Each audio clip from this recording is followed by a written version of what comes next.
two new characters are coming really soon, and they are Yui and Marian.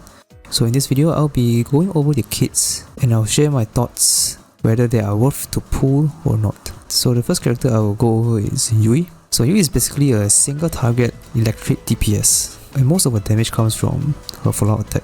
So the way she works is that every time your ally attacks, you have a 35% chance of triggering a follow-up attack. And then the foe that get hit by the follow-up attack will have the electric damage taken increase for 2 turns. So let's move on to skill 1. So skill 1 is a single target move, and there's a chance of inflicting shock for 2 turns. And then if the foe is already shocked, you increase the damage they take. For skill 2 is an AoE attack that deals damage. And this move you probably won't be using this as much because the damage is not that high. For the third skill is very important. It increases your own attack. And then it selects one ally to be your playmate, so you basically chain yourself to another teammate. And then every time your playmate attacks, you will trigger a follow-up attack, which is a guaranteed chance compared to like a 35% chance, right? And your next 2 follow-up attack will do more damage for 2 turns. And then at the same time, you also increase the chance of inflicting a follow-up attack by 10%. So that means your other teammates will get an increased 45% chance, right? 35 plus 10 is 45. Now for her highlight increases her own attack again, something similar to the third skill. Then further increase your follow-up attack again, also for 2 turns. So skill 3, skill 4 is kind of similar. You increase your own attack and do more damage with follow-up attacks. Then you will also trigger follow-up attack after any allies deal damage with skills for 1 turn. So even more follow-up. Obviously, that's why most of the damage comes from follow-up attack. Then it will also have a 100% chance of triggering follow-up now for 1 turn, compared to the 45% chance, right? 35 plus 10 here. So that's quite nice. But the catch is that you have to do damage to trigger the follow-up attack. So if your teammate is using a healing move or a support move, then there's no follow-up attack because you don't do damage. Which is why she has fallen off in the Chinese version and stuff, right? Because she is very teammate reliant. So if your teammates suck, she would probably also suck. And it also depends on the weakness. If it's not really electric weak, you probably won't use her. She is mostly a sub DPS, not a main DPS, and it's super random. It's 45% chance to trigger follow-up attack, assuming you don't have the guaranteed one, right? The guaranteed stuff, the guaranteed follow-up attack. Now for her passive, your follow-up attack will do more damage if it's shocked. So shocking, very important, as we have already established, right? Because it also increases your skill 1 damage. So and then her second passive is that your playmate and yourself will have increased crit and attack, which is quite nice also. So you're also kind of directly buffing your playmate. So if you're using someone closer, you chain yourself to her, she will have a damage increase. So for her awareness, or dupe, her air one is pretty good. I think the best one actually. So you increase your follow-up crit damage by 20% and a further 10% again if you're attacking someone with shot. Then A3 will further increase your own and playmate's attack by 10% after triggering follow-up. You can stack 3 times, so up to 30%. Then A5, you increase your follow-up attack crit damage by 40% for 2 turns, which is pretty good. And A6, you basically can do AoE, 25% damage to the others. And then if there's only one foe, then you will do more damage also. So basically AoE, if there's multiple, if it's only one target, then you will do more damage to that one target. So if you plan to pull for her dupes, I would say A1 is probably the best one. Increasing the crit rate, I think is pretty good. So you have higher chance of getting critting because you only get like 12% crit here, 10% crit here. Then if you get it another 30, you get a total of 42% crit. Then you can buff her with like other moves and stuff, right? To get it over 50%. So you have higher chance of critting. And her A6 is also pretty good because you can do a little bit of AoE. So that is always nice. And also A5 is also a pretty significant buff. 40% crit damage is pretty good. But A1 is more important because increasing crit rate is good, right? Now for the best card for her to use, I would say definitely Renewal, this one, because it increases your electric damage by 10%, which is quite nice. Then if your party member uses electric skill, your own electric damage will also increase by 9% up to 3 stacks, so 27% total, which is pretty good. As for like I think it's called the Universe card, the best one is definitely, I would say, Growth, right? Because Growth with Renewal is a 50% increase to crit damage for your follow-up attack, which is a big buff, very big buff. So Growth and Renewal is pretty good together. Increase electric damage and increase crit damage for your full out attack. And now we're going to talk about how to use her and like skill rotation and stuff. So the first turn you want to do is use skill 3 because you can immediately buff. You can buff you and your playmate immediately, which is good. Then after that you can start spamming skill 1. Spam skill 1 until your skill 3 wears off. After 2 turns, right? Then you use skill 3 again. So it's basically skill 3, skill 1, skill 3, skill 1, so it just alternate between them. Very simple, it's quite simple to use. Now for her teammate, Closer is definitely a pretty good teammate for her because she's an electric type also, and she can inflict shock. She can inflict shock but with a lot of her moves actually. Actually every move has a chance to inflict shock, so she can also help activate Yui's skill 1, right? Which will allow her to also do more damage. And as for persona, I would say there's a few options here. The first one I would say Amuro Uzume, pretty good because she is also electric, and she can also buff crit rate by 10% for 2 turns if you inflict shock. And then the other good one would be Yolanga. Yolanga is actually pretty good because just being on the field, just equipping it, you actually increase your crit damage to 14%, then an extra 9% if your target is shocked, so 25% crit damage. And if you want, he also has electric break, so if you're trying like brute force and your enemy is resisted to electric, you can just use electric break and remove that. So I think those two are pretty good personas for Yui. Now on to my opinion whether it's worth it to pull Yui or not. I mean, first of all, if you like her, pull for her. There is no right or wrong answer. But personally, I don't think it's super worth it to pull for her. Because the tier list, if you look at the tier list, the Chinese version, she has fallen off a lot. T3, and it's not that shocking that she fell off so hard because she is very teammate reliant. And right now the only other like electric type is Closer as of now. And Closer isn't like super good as well. And I think she really depends on her teammate a lot. So if your teammate is not good, she is also going to struggle. Of course, she herself can do good damage, but by the end of the day, she does require a teammate to trigger the follow-up attack. And the follow-up attack is also random. So you're doing a gacha in the battle.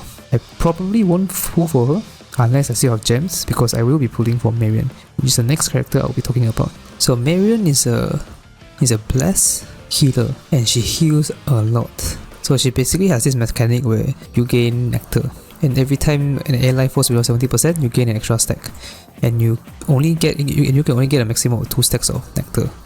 Of course, the names here can change because this is a translation, so the real name could be different, but just know that she gains a stack, then up to 2 stacks total. For her skill 1, she basically does blast damage to 1-4, and then gives all ally a stack of blast, which will increase the healing the characters get. So if a character has a blast stack, they will get more healing. And then you also gain a stack of nectar. So if you use skill 1 immediately, then you already max out your nectar, because you gain 1 from entering battle and then another one after using skill 1. Now skill 2 is a healing skill. So if he heals 1 ally and also another ally who has the lowest HP, so you heal 2 person, and you can also dispel 2 debuffs, which is very useful. And then the characters that got healed will gain a stack of bless and also restore HP at the start of their turn for 2 turns, and also gain 1 nectar. So you heal 2 characters and then they themselves will heal themselves for the next 2 turns. Skill 3, you use all your nectar and you restore HP to the main target and restore the same amount of HP to the ally with the lowest HP 2 times. So that's an insane amount of healing. Repeat this 1 time with each stack of nectar consumed. So if I understand this correctly, you heal 1 ally, which is the main target, and then you heal the same amount to a second target 2 times. So if you heal 1000 on the first target, you heal 2000 on the second target. And you can heal it another 2 times if you have 2 nectars consumed.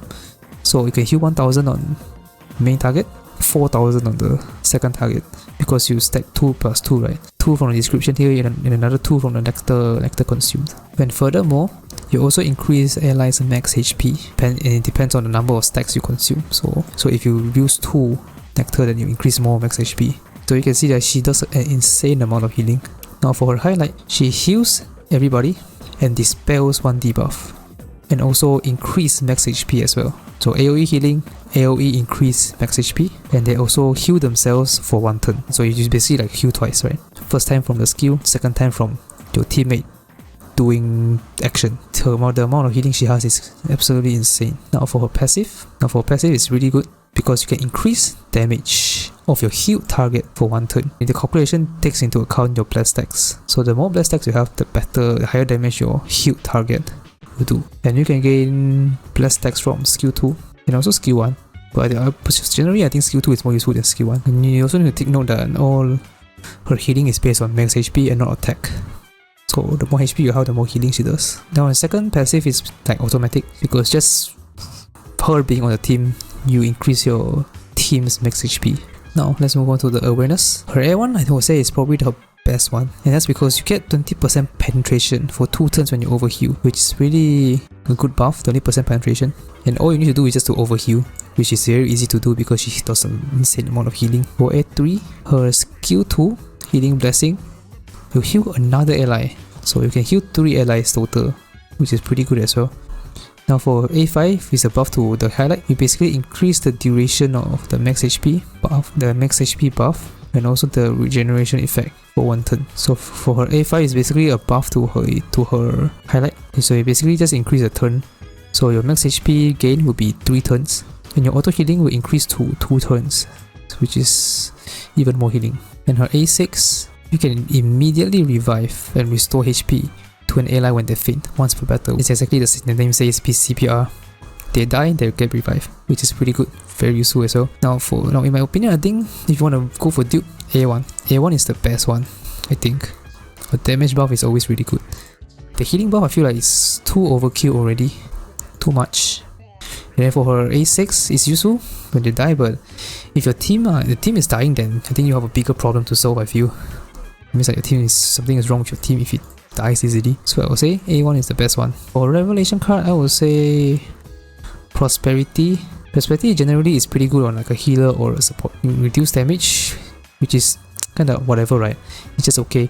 But the 4 set effect is really good. You get a 25% increase to your highlight immediately. It's only one time use and it doesn't stack, but sometimes it will allow you to use another highlight before the battle ends, especially in an SOS and stuff. So it's quite useful to have. As for the Universe card, the Trust one will be pretty good because it says here, when you use a skill on ally, you will increase all party members' damage by 8% for 2 rounds, which is pretty good. So extra damage buff. So as of how to use her, honestly, I would say skill 2 and skill 3, you will use this most of the time.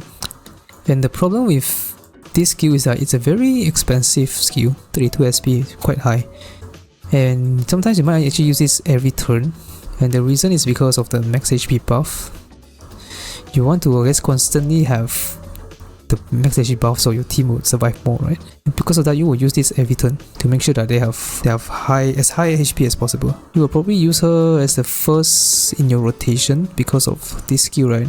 Because your passive also only lasts for 1 turn. So you probably want to put Marian as the first character to move.